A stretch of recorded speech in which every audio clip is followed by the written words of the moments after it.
अस्सलाम वालेकुम व्यूअर्स, मैं हूं शाकिर सोलंकी। व्यूअर्स, आज कौमी असम्बली ने पीटीआई के 9 मई के वाक़यात में मुलव्विस तमाम कारकुनान और रहनुमाओं के ख़िलाफ़ आर्मी एक्ट 1952 के तहत कार्रवाई की करारदाद मंजूर की है। करारदाद वज़ीर दिफ़ा ख्वाजा आसिफ ने पेश की और इसमें कसरत राय से करारदाद मंजूर की गई है, लेकिन एक ही रुकन है जमात इस्लामी के मौलाना अब्दुल अकबर चित्राली, उन्होंने इस करारदाद की मुखालफत की है।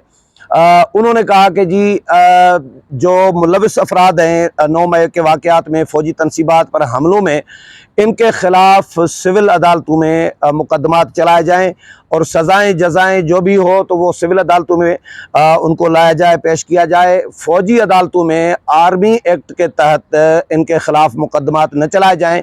उन्होंने कहा कि मैं जमात इस्लामी की जानिब से रिकॉर्ड पर लाना चाहता हूं कि मैं मुखालफत कर रहा हूं इस करारदाद की, जिस पर ख्वाजा आसिफ जज्बाती हो गए और ख्वाजा आसिफ ने उनको फिर मौलाना अब्दुल अकबर चित्राली को एहसास दिलाने की कोशिश की कि भाई फ़ौजी जवान रोज़ाना की बुनियाद पर शहादतें दे रहे हैं और कभी वज़ीरिस्तान में, कभी स्वात में, कभी वाना में, कभी कहीं और रोज़ाना की एवरी डे उनकी शहादतों की खबरें आ रही हैं और उन शहदा के यादगारों की बेहुरमती की गई है पीटीआई के कारकुनान की जानिब से। और एक पार्टी यानी इमरान खान के एक पार्टी के सरबराह इमरान खान की तरफ इशारा था उनका कि उन्होंने इन लोगों को मुश्तइल किया। अब पीटीआई के जो कारकुनान और जो रहनुमा है वो भी इनसे लाताल्लुकी का ऐलानात कर रही हैं। इमरान खान खुद कह रहे हैं कि भाई मेरे बंदे नहीं हैं।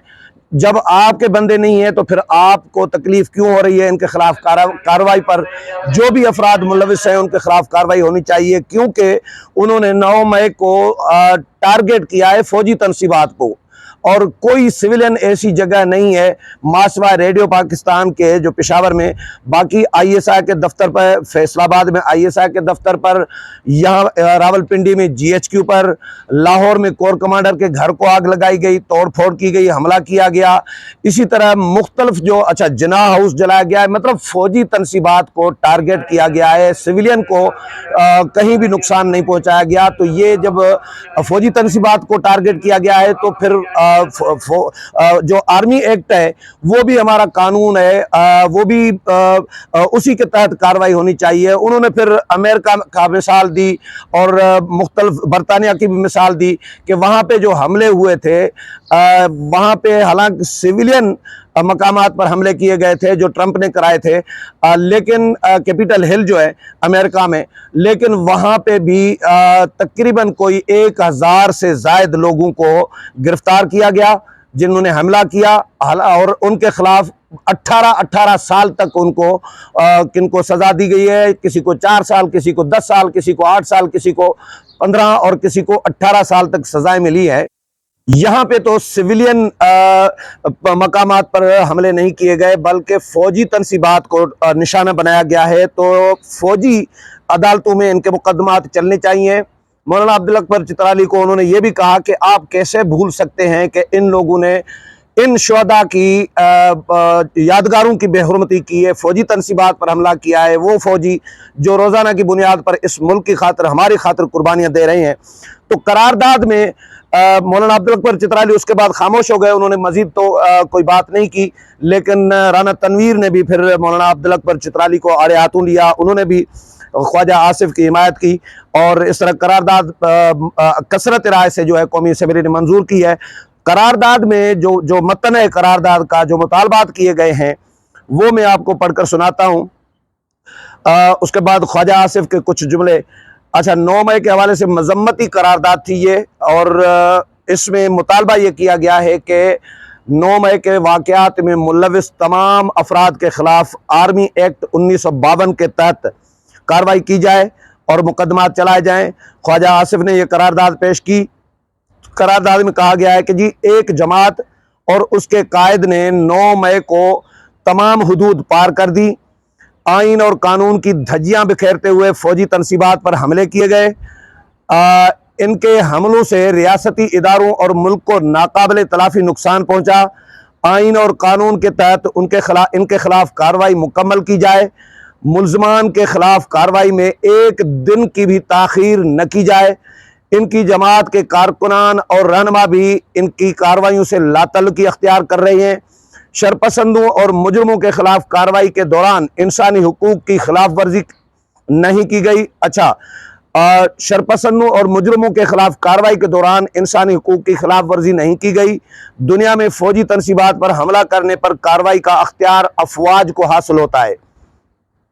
تمام افراد کے خلاف پاکستان آرمی ایکٹ 1952 کے تحت کارروائی کرتے ہوئے سزائیں دی جائیں۔ یہ قرارداد کا متن ہے، اور جس پر جو مولانا عبدالحق پر چترا لیے ہیں، انہوں نے کہا کہ جی میں اس قرارداد کی مخالفت کرتا ہوں، کیونکہ میرا موقف یہ ہے جماعت اسلامی کا کہ سویلین عدالتوں میں ان کا ٹرائل کیا جائے اور ان کا مقدمات چلائے جائیں۔ خواجہ آصف نے ان کو یہ بھی کہا کہ بھائی ان لوگوں کو جن کے خلاف فوجی عدالتوں میں مقدمات چلیں گے، ان کو تین یعنی اپیلوں کا حق دیا گیا ہے، ہائی کورٹس میں بھی اور سپریم کورٹ میں بھی۔ جب اپیلوں کا حق ہے تو کیوں فوجی عدالتوں میں مقدمات نہ چلائے جائیں؟ یہ جواب دیا جائے۔ جب اپیلوں کا تین اپیلوں کا حق ہے، حالانکہ اپیل کا حق اگر نہ بھی دیا جاتا تو بھی یہ پاسبل تھا، وہ بھی ہو سکتا تھا، لیکن ان کو تو حق دیا گیا ہے، اسی لیے فوجی عدالتوں میں یہ مقدمات چلانے چاہیے۔ خواجہ آصف کہتے ہیں کہ جی پوری دنیا میں فوجی تنصیبات پر حملوں کے کیس ہمیشہ فوجی عدالتوں میں ہی چلتے ہیں۔ ہم نے کوئی نیا قانون نہیں بنایا، بلکہ یہ قانون پہلے سے موجود ہے۔ جہاں دہشت گردی ہوگی وہاں دہشت گردی کے قانون کے تحت کیس چلے گا۔ جہاں 16 ایم پی او کے تحت کیس چلنا ہے وہاں 16 ایم پی او کے مطابق ہی چلے گا۔ مگر جن لوگوں نے جہازوں کو نشانہ بنایا، قلعہ بالائے سار کو نشانہ بنایا، فوجی تنصیبات کو نشانہ بنایا، جی ایچ کیو کو نشانہ بنایا، جناح ہاؤس کو نشانہ بنایا، کور کمانڈر ہاؤس کو نشانہ بنایا، آئی ایس آئی دفتر کو نشانہ بنایا، ان کے خلاف آرمی ایکٹ کے تحت ہی کیس چلے گا۔ رانا تنویر جو ہے انہوں نے بھی کہا کہ جی اچھا، رانا تنویر نے بھی ان کی حمایت کی۔ تو بات یہ ہے ویورز کہ عمران خان جب وزیر اعظم تھے، مجھے یاد ہے عمران خان نے وزیر اعظم کے دور میں بطور وزیر اعظم یہ خود کہا ہے، مطالبہ کیا تھا کہ جو دہشت گردی کے مقدمات ہیں وہ دہشت گردی کی عدالتوں میں، فوجی عدالتوں میں، دہشت گردی کے خاتمے کی جو فوجی عدالتیں ہیں ان میں مقدمات چلنے چاہیے۔ یہ عمران خان کا اپنا موقف رہا ہے ہمیشہ۔ اب جب ان کی اپنی باری آئی ہے، کیونکہ ان کی باری آنی یہ ظاہر ہے صرف کارکنان کے خلاف تو کارروائی نہیں چلنی، جنہوں نے ان کو اشتعال دلایا، جنہوں نے انکریج کیا، جنہوں نے لوگوں کو باہر نکالا اور کنونس کیا، ان کے خلاف بھی کارروائی چلے گی۔ تو اب عمران خان صاحب مخالفت کر رہے ہیں کہ فوجی عدالتوں میں مقدمات نہ چلائے جائیں، اور پھر یہ بھی کہتے ہیں کہ جی میرا تعلق نہیں ہے، میری پارٹی کے یہ لوگ نہیں ہیں۔ امید ہے پروگرام پسند آیا ہوگا، اگلے پروگرام میں پھر ملاقات ہوگی، تب تک اجازت چاہتا ہوں، اللہ حافظ۔